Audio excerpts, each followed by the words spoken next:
Alright, so the next thing we're going to be talking about is sequences. And a sequence is just an ordered list. The list could be numbers, pictures, letters, geometric figures, really just about any object that you'd want. Sequences have to follow a pattern or a rule. So when the sequence is a list of number, each number in the sequence is called a term. The terms are separated by commas. Alright, so an example would be something like 3, 5, 7, 9. Alright, so obviously what's happening is it's getting bigger by 2 every time, so it would be 11, 13, 15, and it would continue on. Alright, so the pattern here is to add 2 to each number to get the next number. For this one, my pattern is I'm going from 7 to 4, 1, negative 2, negative 5. I'm going to subtract 3 every time. Minus 11 and minus 14. So I'm going to subtract 3 is just, that's the pattern, that's what the pattern is. Alright, so even some more examples here. This one, I've got from 6 to 12 to 24. Each number is being multiplied by 2. So this one's going to be 48. This one's going to be 80, 96. And then 96 times 2. I've got to grab my calculator real quick because I can't do that in my head. 180. I want to say it's 192. Let's see. 96 times 2. 192. Good job, Miss Johnson.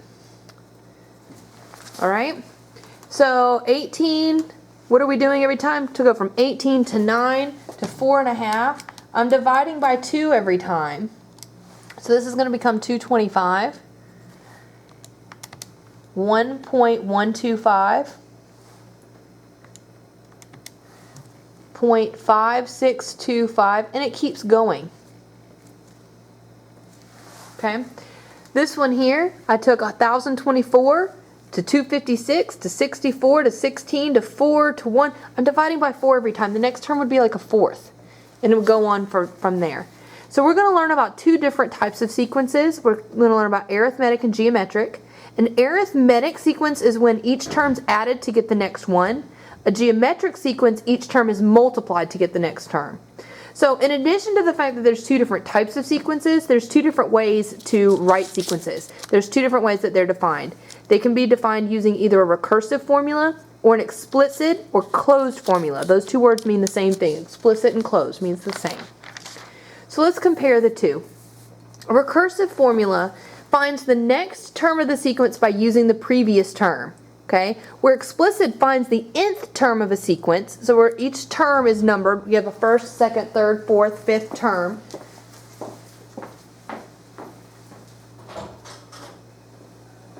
So each term, it uses a rule, a function that will help you generate the term that you're looking for. So n, in both cases, is the number of the term that you want. A sub n is the value. You also might see f of n. So a sub n is the value. So going back to previous examples, 6 is the first term, so n would equal 1 when a sub 1 equals 6. N would equal 2 when a sub 2 equals 12. So it's just identifying which term goes with which number. A sub n minus 1, that's the previous term to the one you're looking for. So that's the one you're looking for. This is the one before it. So if I was looking for a sub 5, a sub n is 5 minus 1 would be a sub 4, the one right before the one I'm looking for. And then a sub 1 is the very first term. So this one, a sub n is the value you're looking for, just like this one. D, however, we're going to have to know is the common difference. This is using arithmetics. So it's the number that you're adding or subtracting each time, where R is the common ratio, or the number that you're multiplying by. So let's compare arithmetic and geometric sequences. An arithmetic is a sequence of terms with a common difference, meaning you're adding. So every time if I subtracted 2 terms, the difference I got between them each time would be the same. A geometrics is a sequence of terms with a common ratio between them. Alright, so for arithmetic, you're going to add and subtract to get from term to term. In geometric, you multiply or divide. The closed formulas for arithmetic and geometric look very differently because addition looks different than multiplication. For a closed arithmetic, that means my first term plus my common difference times n minus 1. My formula here is my first term times the common ratio raised to the n minus 1 power. So this is just how they look, and they look different. So we're just going to start by identifying sequences of are sequences arithmetic or geometric or neither. So, and then we're going to go a step further and identify the common difference or the common ratio depending on which kind it ended up being. So if it's arithmetic, we're going to write A. If it's geometric, we're going to write G. And if it's neither, we're going to write N. So to go from here, as we move up, 6 to 12 to 18, every time I'm adding 6. So this is arithmetic because I'm adding as we go from point to another. And what am I adding? My common difference is 6.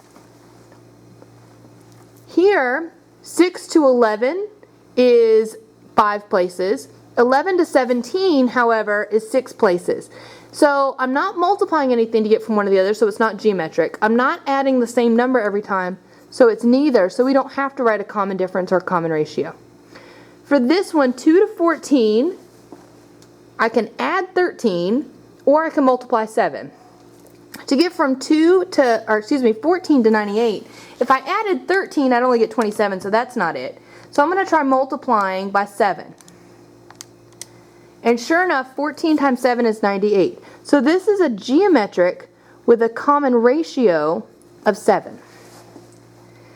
How do I get from 160 to 80? Well, I could subtract 80 or divide by 2. So let's take a look at what we did over here.